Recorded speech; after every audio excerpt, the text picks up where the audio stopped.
Novel ہے شازیہ چودھری کا۔ Novel کا نام ہے قربتوں کے آس پاس۔ اس ناول کو سٹارٹ کرنے سے پہلے آپ کر لیجئے ہمارے چینل کو سبسکرائب، ویڈیو کو لائک اور کلک کر لیجئے بیل آئیکن کو۔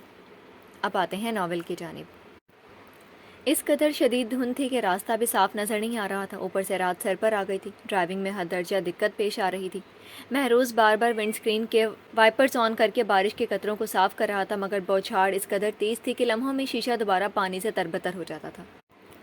آج تو اللہ ہی کرم کرے تو گھر پہنچ پائیں گے، مہروز فکر مندی سے سوچ رہا تھا۔ امی اور ماجی لوگ انتظار کر رہے ہوں گے۔ انہوں نے شہر سے چلتے وقت احمد پور میں فون کر کے بتا دیا تھا کہ ہم لوگ آ رہے ہیں، شام تک پہنچ جائیں گے، اور اب شام کب کی بیت چکی تھی اور ابھی انہوں نے بمشکل آدھا سفر طے کیا تھا۔ اس سے تو بہتر تھا آج رک ہی جاتے، کل صبح روانہ ہو جاتے۔ اسے بار بار اپنی جلد بازی پر افسوس ہو رہا تھا۔ وہ لاہور میں کرائمز برانچ میں ایس پی کے عہدے پر تعینات کیا گیا تھا۔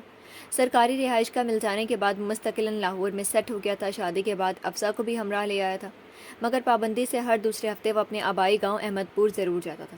احمد پور کسی زمانے میں گاؤں ہوا کرتا تھا، مگر اب جدید سہولیات حاصل ہونے کے بعد اچھے خاصے قصبے میں بدل گیا تھا۔ بجلی، سوئی گیس، ٹیلی فون، ہسپتال، ٹرانسپورٹ کا اڈا، لڑکیوں اور لڑکیوں کے ہائی سکولز، اور اب بازار بن جانے کے بعد تو کوئی کہہ ہی نہیں سکتا تھا کہ یہ گاؤں ہے۔ عنقریب یہاں لڑکیوں کے لیے کالج بھی کھلنے والا تھا۔ جدید طرز کے پکے مکانات، ہر قسم کی ضروریات زندگی پر مشتمل بازار اور دکانیں اور چہل پہل نے اسے چھوٹے موٹے شہر کا روپ دے دیا تھا۔ ہم کب تک گھر پہنچیں گے؟ آخر کار افزا نے لب کشائی کی تھی۔ وہ بہت دیر سے خاموشی سے کھڑکی کے ذریعے بارش کا نظارہ کر رہی تھی۔ یہی صورتحال رہی تو شاید صبح تک بھی نہ پہنچ پائیں۔ طویل سفر اور مسلسل ڈرائیونگ نے مہروز کو جھنجھلا سا دیا تھا۔ اس کے چہرے پر کوفت اور بیزاری کے تاثرات نمایاں تھے۔ امی لوگ قسم قسم کے کھانے بنا کر ہماری آمد کے منتظر ہوں گے۔ مہروز کی سوچ بار بار احمد پور کے مکینوں کی طرف پرواز کر رہی تھی۔ شہروز اور فیروز تو پھاٹک پر نظریں جمائے بیٹھے ہوں گے، اور صالحہ بار بار گھڑی کی سوئیاں دیکھ رہی ہوں گی۔ صفیہ بھابھی بھی اپنے بچوں کو دلاسے دے رہی ہوں گی کہ ابھی کچھ دیر میں تمہارے مہروز چچا ٹافیاں لے کر آ جائیں گے۔ وہ محویت سے اپنے گھر والوں کے تصوراتی خاکے بنا رہا تھا، یہ پرواہ کیے بغیر کہ اس کے ہمراہ بیٹھی ہستی اندیشوں کے طوفان میں گھر کر ہراساں ہو رہی ہے۔ اب بارش کے ساتھ ساتھ گرج چمک بھی شروع ہو چکی تھی۔ دھند، رات کی تاریکی، می کی بوچھاڑ اور سردی کی شدت سے ٹھٹھرتے ہاتھ پاؤں، مہروز کے لیے تادیر ڈرائیونگ کرنا ممکن نہیں رہا۔ ہم اس حالت میں مزید سفر جاری نہیں رکھ سکتے۔ آخر کار اس نے گردن موڑ کر افسا کی جانب دیکھتے ہوئے تشویش سے کہا۔ وہ گھبرا سی گئی تھی۔ ایسا کرتے ہیں کسی محفوظ جگہ پر گاڑی پارک کر کے رات گاڑی میں بسر کر لیتے ہیں، صبح بارش تھم جائے گی تو سفر شروع کریں گے۔ سڑک کے بائیں جانب درختوں کا ایک جھنڈ سا نظر آ رہا تھا۔ یہ جگہ انتہائی محفوظ تھی۔ مہروز نے وہاں تک ڈرائیو کرتے ہوئے گاڑی کچے میں اتار کر درخت کے نیچے پارک کر دی۔ گھر والے بہت پریشان ہو رہے ہوں گے، مگر اب کیا کیا جا سکتا ہے؟ مہروز نے اتنی دیر کے بعد اسے شریک گفتگو بنایا تھا۔ ہو سکتا ہے خود ہی یہ سوچ کر تسلی سے بیٹھ جائیں کہ اتنے طوفان جھکڑوں میں سفر کرنے کے بجائے ہم نے عارضی طور پر راستے میں کہیں پڑاؤ کر لیا ہوگا۔ وہ خود ہی جواز بنا کر خود کو اور اسے مطمئن کر رہا تھا۔ یہ جگہ کتنی ویران سی ہے، مجھے تو ڈر لگ رہا ہے، اگر چور ڈاکو آ گئے تو؟ افسا کی خوفزدہ آواز پر مہروز نے سہولت سے اس کی سمت دیکھا۔ سبز ویلویٹ کا کامدار سوٹ، ہلکی پھلکی گولڈ کی جیولری، سبز شال سر پر اڑے، اس کے سفید و گلابی رخسار سردی کی شدت سے سرخ ہو رہے تھے۔ گہری چمکدار سیاہ مخمور آنکھوں میں تیرتے گلابی ڈورے اس کے دل کو بیمان کر دینے پر آمادہ کر رہے تھے۔ سفید گداز پھول سے ہاتھ آپس میں رگڑتی ہوئی وہ گھبرائی سی کیفیت میں بہت دل فریب لگ رہی تھی، اتنی کہ کسی بھی شریف عابد و زاہد قسم کے بندے کو بہکنے پر آمادہ کر دے، اور وہ تو پھر اس کا شوہر تھا۔ اس کے حسن کے خزانوں کا جائز اور واحد حقدار۔ یہ الگ بات تھی کہ شادی کے 2 ماہ گزر جانے کے بعد بھی وہ ان خزانوں تک رسائی نہ پا سکا تھا۔ وہ کنویں کے پاس پہنچ کر ہنوز پیاسا ہی تھا، وہ اسے اس کا حق استعمال نہیں کرنے دیتی تھی۔ جو ہی قریب آتا کسی نہ کسی ہیلے سے بدک کر پرے ہو جاتی یا رونے لگتی، دہشت سے بے ہوش ہونے کے قریب ہو جاتی، اور وہ ٹھنڈی سانس لے کر قدم پیچھے ہٹا لیتا کہ زور زبردستی کا تو وہ بھی قائل نہیں تھا، وہ اسے اس کی رضا سے پانا چاہتا تھا۔ تو کیا ہوا؟ تمہارے ساتھ ایس پی مہروز بیگ موجود ہیں، کیا مجال ہے چوروں کو قریب بھٹکنے کی؟ ہاں، اگر ماحول سے ڈر لگ رہا ہے تو تم اکیلی تو نہیں ہو، تمہارا شوہر تمہارے ہمراہ ہے، چاہو تو اس کے باہوں میں پناہ لے سکتی ہوں۔ وہ اس قدر گہری نگاہ ڈال کر گویا ہوا تھا کہ اتنی سردی میں بھی افزا کی پیشانی سے پسینہ پھوٹ نکلا تھا۔ اس نے جلدی سے نظریں باہر کھڑکی کی طرف گھما لی۔ دل بری طرح دھک دھک کرنے لگا تھا۔ مجھے بھوک لگ رہی ہے، ٹفن کیریئر پچھلی سیٹ پر رکھا ہوگا، اپنے لیے اور میرے لیے کھانا نکال دو، اس کے بعد تھوڑی دیر کے لیے نیند لے لیں گے۔ افزا نے خاموشی سے پچھلی سیٹ سے اسٹیل کا ٹفن کیریئر اٹھا لیا۔ اچھا ہوا جو چلتے وقت احتیاطاً کھانا ہمراہ لے لیا تھا، وگرنہ ساری رات بھوک کے مارے آنتیں کلو بلا پڑتی رہتی۔ کھانا کھانے کے بعد مہروز نے اچھی طرح گاڑی کے اگلے اور پچھلے لاک چیک کیے، پھر اگلی سیٹ فولڈ کر کے پیچھے جانے کے لیے راستہ بنایا۔ گاڑی کا ہیٹنگ سسٹم آن تھا، مگر پھر بھی اواخر دسمبر